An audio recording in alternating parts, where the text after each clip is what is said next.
Градоначалниците од Истокот со очи широко отворени кон владата, оттаму очекуваат дел од кредитот тежок 250 милиони евра со кој државата ќе се задолжи за да ги одблокира општините. Од 11 општини од регионот, дури 5 се со сметки блокирани од доверителите за суми од неколку милиони денари. Под блокада се Берово, Пехчево, Делчево, Карбинци и Зрновци. Најкритична состојбата е во Берово и Делчево, каде долговите се колку еден годишен буџет.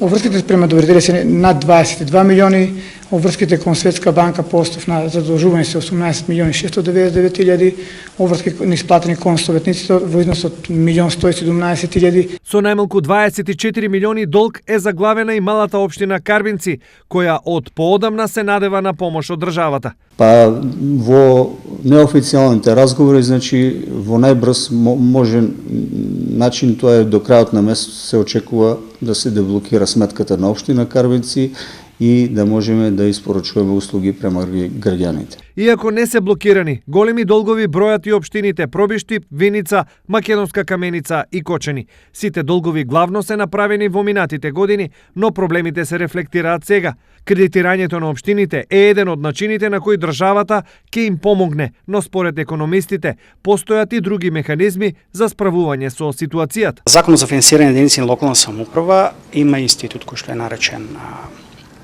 несолвентни општини, несолвентност кај општините и тие одредби исто така мислам дека треба да бидат предмет на обсервација и евентуално за оние единици на локална самоуправа каде што тоа се задоволине условите во законот за